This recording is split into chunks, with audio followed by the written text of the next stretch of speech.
Hi guys, welcome to clinical centric. दोस्तों, आजकल मौसम चेंज होने की वजह से सबसे नॉर्मल बीमारी सब में देखने को मिलती है, वो है गला खराब होना या खांसी होना। और खांसी होने से पहले गला खराब होता है तो गले में जलन होती है। हमें जब भी गला खराब होता है उसका अगर टाइम से ट्रीटमेंट ले लें तो 1 से 2 दिन में ठीक हो जाता है। लेकिन अगर ट्रीटमेंट नहीं लिया गया तो उसके नेक्स्ट स्टेप होती है खांसी होना, और वो जरूर होती है 1-2 दिन में। शुरू में हमारे गले में जलन होती है, उसके बाद कफिंग स्टार्ट हो जाती है। लेकिन कफिंग 2 तरह की होती है। कुछ लोगों में तो वेट कफिंग होती है यानी कफ के साथ आती है, और कुछ लोगों में ड्राई कफिंग होती है यानी कफ नहीं आता, यानी आता कुछ नहीं है अंदर से, लेकिन खांसी चलती है और परसिस्टेंट चलती रहती है। तो आज की इस वीडियो में बात करने वाले हैं हम wet cough and dry cough के बारे में, यानी गीली खांसी और सूखी खांसी के बारे में बात करेंगे। इसके लक्षण, कारण और इसके संभावित उपचार के बारे में।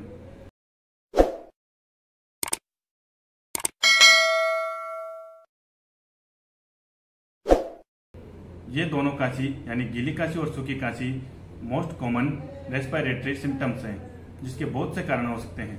अगर बात करें गीली खांसी के बारे में, सबसे पहले तो सूखी खांसी एक नॉन प्रोडक्टिव कफिंग होती है, क्योंकि इसमें प्रोडक्ट कुछ नहीं आता है लेकिन खांसी चलती रहती है। इसका मतलब ये है कि बलगम या कफ उत्पन्न नहीं होता है, लेकिन ये इरिटेटिंग और परसिस्टेंट हो सकती है। सूखी खांसी के कुछ सामान्य कारणों के बारे में बात करें तो इसके मेन कारण जो हो सकते हैं उनमें पहले नंबर पर है वायरल इन्फेक्शन। सामान्य सर्दी, फ्लू या अन्य वायरल इन्फेक्शन सूखी खांसी को ट्रिगर कर सकते हैं। और अगर नेक्स्ट की बात करें तो वो है एलर्जी, यानी धूल या पोलन्स या पालतू जानवरों की जो रूसी होती है स्किन पर, उसकी एलर्जी के कारण सूखी खांसी हो सकती है। और अगर नेक्स्ट बात करें कुछ इरिटेंट्स जैसे धूल, धुआं या प्रदूषण या तेज गंध जैसे इन्वायरमेंटल इरिटेंट्स होते हैं, उनके कारण सूखी खांसी यानी ड्राई कफिंग ट्रिगर हो सकती है। और अगर एक और कंडीशन होती है हमारे बॉडी में जो होती है GERD यानी गैस्ट्रोइंटेस्टाइनल रिफ्लक्स डिजीज। GERD के कारण हमारे पेट में जो एसिड एक्सेसिव बनता है वो चढ़ के ऊपर इसोफेगस में होता हुआ गले में आता है, और जब भी गले में आता है तो गले में जलन पैदा करता है, और जलन के कारण हमारे इन्फेक्शन के चांसेस होते हैं, और इस एसिडिटी के कारण गले में सूखी खांसी होने के चांसेस रहते हैं। और कुछ मामलों में अस्थमा वाले केसेस, जैसे जिनके अस्थमा पहले से चल रहा है, अस्थमा की दवाइयां चल रही है, उनमें क्रोनिक ड्राई कफिंग होने के चांसेस रहते हैं।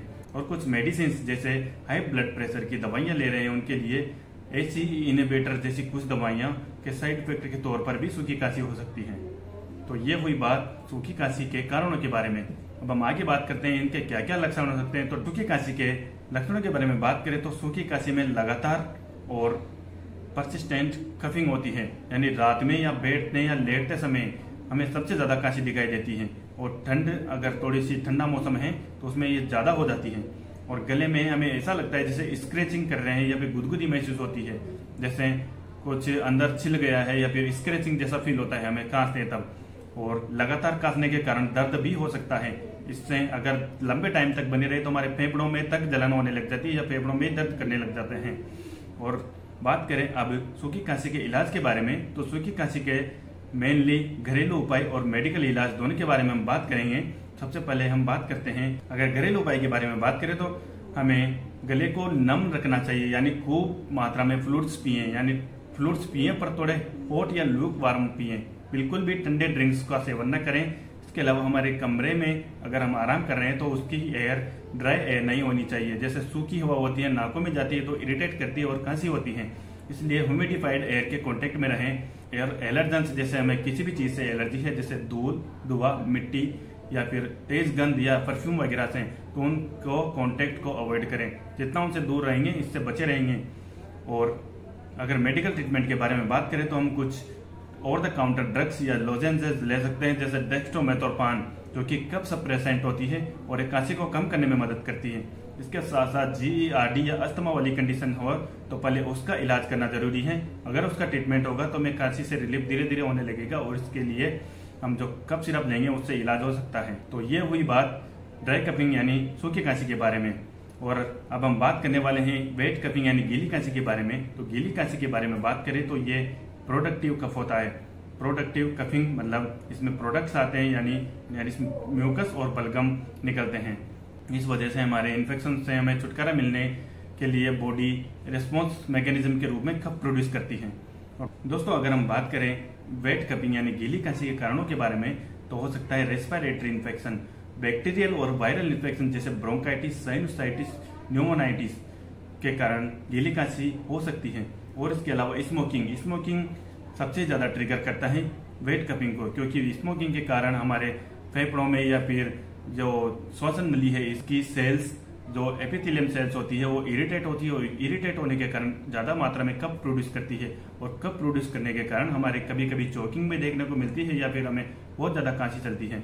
और इसके अलावा क्रोनिक ब्रोंकाइटिस यानी ब्रोंक्यूल्स में होने वाला इन्फेक्शन जो लंबा या फिर ज्यादा टाइम से हो रहा है, तो इसी कंडीशन के कारण हमारे एयरवेज सूज जाते हैं और हमें गले में और हमारे श्वसन जो एयरवे है उसमें सूजन के कारण दर्द देखने को मिलता है। और कभी कभी अगर ये ज्यादा हो जाए तो कफिंग के साथ साथ खून भी आ सकता है, और अगर खून कफिंग के साथ आ रहा है तो इसे हेमोप्टाइसिस कहेंगे इस मेडिकल टर्म को। और अगर बात करें गीली खांसी के लक्षणों के बारे में, तो इसमें खांसी के साथ साथ फेफड़ों से कफ या बलगम आता है, और साथ में घबराहट ऑस्कल्टेट करता है, तो इसमें घड़घड़ाहट या खड़खड़ाहट जैसी आवाज सुनाई देती है, और सांस लेने में तकलीफ या कठिनाई आती है, क्योंकि बलगम या कफ की वजह से हमारा एयरवे ब्लॉक हो जाता है या फिर ज्यादा मात्रा में प्रोड्यूस हो जाता है, तो हमें सांस लेने में भी कठिनाई दिखाई देती है। और यह तो हुई बात इसके कारणों के बारे में। हम बात करें इसके घरेलू या मेडिकल इलाज के बारे में, तो सबसे पहले बात करते हैं इसके घरेलू यानी घर पे जो आसानी से किया जा सके उन तरीकों के बारे में। घरेलू तरीकों के बारे में बात करें तो उनमें सबसे पहली चीज जो है अपने आप को हाइड्रेटेड रखें, क्योंकि हाइड्रेटेड रहने से हमारा बलगम जो गले में उलझा हुआ है वो पतला हो जाएगा, तो निकालने में आसानी रहेगी और हमें ज्यादा नहीं जमेगा, तो काफी खांसी कम चलेगी। इसके अलावा हमें सांस लेने में भी दिक्कत नहीं आएगी। और मेडिकल इलाज के बारे में बात करें तो इसके लिए हम ओवर द काउंटर के रूप में गुइनफेंसिन जो कि कफ सिरप होती है, एक एक्सपेक्टोरेंट होती है, यानी जो कफ को बाहर निकालने के लिए हमें हेल्प करती है, तो इस दवा का हम यूज कर सकते हैं। इसके साथ साथ हमें कुछ टेबलेट्स भी लेनी होगी। कफिंग वेट और ड्राई कफ दोनों में काम करती है। इसके लिए हम एजिथ्रोमाइसिन 500 mg ले सकते हैं या फिर अमोक्सिसिलिन सुबह शाम ले सकते हैं। और साथ में हमें स्मोकिंग करने से बचना है, या फिर पैसिव स्मोकिंग यानी कोई और स्मोकिंग कर रहा है लेकिन हमें उसके पास बैठने से बचना है। तो दोस्तों हमने बात की है वेट कफ और ड्राई कफ के बारे में, इसके कारण लक्षण के बारे में हम बात कर चुके हैं। लेकिन हम सब जानते हैं कि दवाइयां लेते हैं तो उनके साइड इफेक्ट जरूर होते हैं। तो जब भी हम दवाई लेते हैं तो इसके साइड इफेक्ट के रूप में हमें सेडेशन देखने को मिलता है, यानी नींद जैसी कंडीशन। तो नींद आने की कंडीशन होती है, तो इसलिए कुछ सावधानियां बरतनी हमें जरूरी है। तो बात करते हैं इसके सेवन या फिर जो जिसको हम दे रहे हैं उससे कुछ सावधानियां रखने के लिए कहेंगे, तो क्या क्या वो सावधानियां होती है चलिए बात करते हैं। ये दवा लेने से पहले सबसे पहले अपने डॉक्टर या फार्मासिस्ट को ये बता दें कि अगर आपको पिछली बार इससे एलर्जी हुई है या फिर कुछ एडवर्स रिएक्शन कंडीशन देखने को मिली है, तो उससे एक बार कंफर्म कर लें कि मुझे ये देखने को मिला था पिछली बार जब मैंने दवाई की थी, तो उसके हिसाब से वो या तो दवा चेंज करेगा या फिर उस दवा का यूज करने से आपको मना कर देगा। इसके अलावा अगर आपके एम्पाइसीमा, ग्लूकोमा या फिर एनलार्ज प्रोस्टेट जैसी कंडीशन है तो अपने डॉक्टर को पहले एक बार इसके बारे में बताएं, ताकि इसके हिसाब से वो दवा देंगे। और ये दवा लेने के बाद आपको डिजीनेस, ड्राउजीनेस या फिर ब्लड विजन जैसी कंडीशन देखने को मिल सकती है। इसलिए जो लोग ड्राइविंग करते हैं उनको पहले से आप सावधान कर दें कि आपको ब्लड विजन की प्रॉब्लम हो सकती है, यानी धुंधला दिखाई दे सकता है। इसके अलावा आपको नींद आ सकती है, इसलिए आप ड्राइविंग करना अवॉइड करें उस टाइम। और अगर जो लोग फैक्ट्रियों में या मशीनरी पे काम करते हैं उनको मशीनरी चलाने के लिए अलर्ट कर दें कि ये मशीन या तो अवॉइड करें, और अगर चलाना है तो अलर्ट होकर चलाएं, क्योंकि इससे एक्सीडेंट होने के चांसेस रह सकते हैं। जो लोग सड़क पर पैदल चलते हैं उनको भी दवाई देने के साथ साथ ये सलाह जरूर दें कि ब्लड विजन के कारण आपको एक्सीडेंट के चांसेस हो सकते हैं, इसलिए आप संभल कर रहे हैं। और अगर आपको डायबिटीज की प्रॉब्लम है तो एक बार डॉक्टर से सलाह ले लें, क्योंकि कफ सिरप की जो दवाइयां होती हैं उनमें शुगर अच्छी मात्रा में होता है, और शुगर के कारण आपका ग्लूकोज लेवल बढ़ सकता है। इसलिए एक बार डॉक्टर से सलाह लें कि मुझे लेना चाहिए या नहीं। अगर वो प्रेस्क्राइब करते हैं तभी इसका सेवन करें, बिना उनसे पूछें या डॉक्टर या फार्मासिस्ट से पूछें। कभी भी कफ सिरप का अपने हिसाब से यूज न करें। और अगर बात करें प्रेगनेंसी और ब्रेस्ट फीडिंग की, तो इसे मेनली अवॉइड किया जाता है, लेकिन अगर इसकी ज्यादा ही जरूरत है, मतलब जब ज्यादा जरूरत है तभी इसका यूज किया जाना चाहिए, वो भी डॉक्टर से पूछ के, डॉक्टर ने की निगरानी में, बिना उनसे पूछे नहीं किया जाना चाहिए। क्योंकि प्रेगनेंसी में तो ये बच्चे में जाने के चांसेज है, और ब्रेस्ट फीडिंग में कंफर्म जाता ही है बच्चे में ब्रेस्ट मिल्क के द्वारा। और बच्चे में इसके साइड इफेक्ट्स हो सकते हैं, जैसे कुछ लोगों में या फिर कुछ बच्चों में स्टामिन की एलर्जी होती है, तो स्टामिन के एडवर्स इफेक्ट के रूप में उससे एलर्जी हो सकती है। और अगर हम बात करें किन ड्रग्स के साथ हमें इनका यूज करने से बचना चाहिए, यानी ये किस ड्रग्स के साथ इंटरेक्शन कर सकती हैं, तो जिन ड्रग्स के साथ इसकी इंटरेक्शन देखने को मिलती है वो है बीटा ब्लॉकर्स, जैसे मेटोप्रोलोल, एटेनोलोल, और कुछ ट्राइसाइक्लिक एंटी डिप्रेसेंट जैसे एमिट्रिप्टाइलिन और कुछ इनहेल्ड एनेस्थेटिक्स जैसे हेलोथेन और मिथाइल डोपा और कुछ ट्राइसाइक्लिन एंटी डिप्रेसेंट जैसे एनिमाइलोट्रिप्टिन या डेसिप्रामाइन। ये कुछ दवाइयां हैं जिनके साथ इसका यूज करना अवॉइड करना चाहिए, क्योंकि इनके साथ ये इंटरेक्शन करके एक खतरनाक इफेक्ट हमारी बॉडी में दिखा सकती हैं। दोस्तों, आज हमने बात की है इस वीडियो में ड्राई कपिंग और वेट कपिंग के लक्षण, कारण और उसके उपचार के बारे में।